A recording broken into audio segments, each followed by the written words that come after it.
با در نظر داشت اهمیت بزرگ ساحه صنعت در رشد منبعدی مملکت و تامین اجرای هدف‌های استراتژی ملی از جمله روند صنعتی کنونی کشور از جانب پرزیدنت مملکت محترم امام علی رحمان سالهای 2022-2026 سالهای رشد صنعت اعلام گردیدند.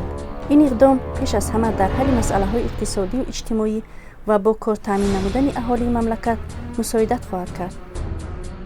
دوشنبه پایتخت جمهوری تاجیکستان یکی از آبادترین و سیراهالی‌ترین شهرهای کشور به حساب رفته در حدود آن کارخانه و تشکیلات‌های کلانترین جایگیر می‌باشند. عین حال قریب 10% حجم محصولات صنعتی در دو شهر کلان جمهوری دوشنبه و خوجند استحصال کرده می‌شود.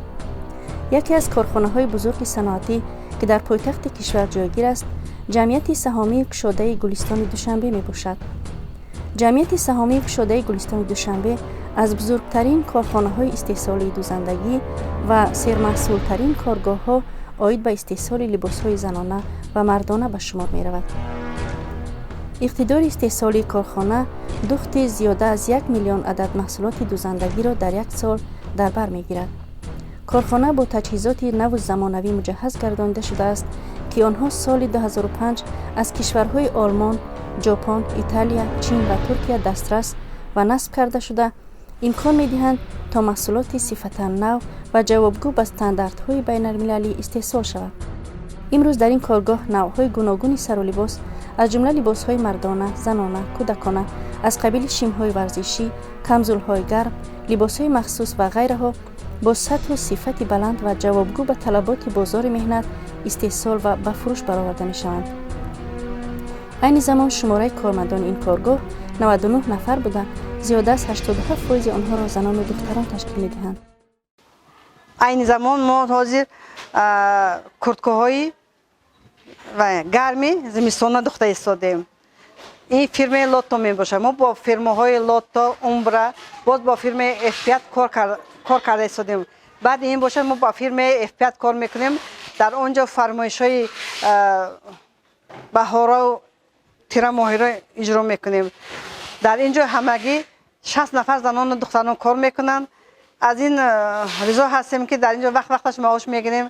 محصولات استحصال کرده جمعیت سهامی گشاده گلستان دوشنبه در بازارهای خارج کشور نیز موقع خود را پیدا نموده همه ساله مقدار معینی مواد نیاز اهالی به خارج کشور صادرات کرده می شود. کارخانه در برابر اجرای فرمایش‌های داخل کشور همکاری سودمند را جهت استحصال لباس‌های ورزشی با شرکت‌های استحصالی روسیه به راه مانده است. رسامان، طراحان، خیاطان و دیگر کارمندان کارگاه تمام نیرو و مهارت خود را بهر آن سفر برمی‌نمایند که با استفاده از طلبات مد معاصر و با در نظر داشت ذوق و سلیقه مزاجان استحصال و فروش مال را به راه مانند. دیزاین معاصر و انواع گوناگون مال‌های خوش‌صفتی براحت و زمانوی امکان داده است تا کارخانه در سمت فروش مال بازارگیر و موافق به طلبات روزافزون مزاجان موفق بوده و دستاوردهای خوب در چند سال اخیر صاحب گردد. Сейчас мы работаем с организацией ТВ IBM Sport.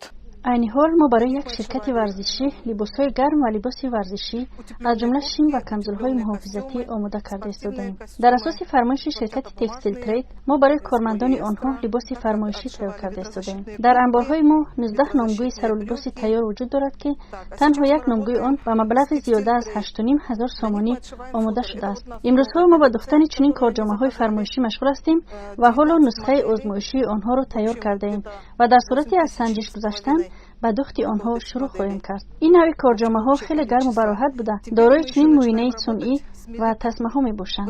غیر از فرمایش‌ها برای صادرات، ما برای تاجیکستان نیز محصولات آماده می‌کنیم.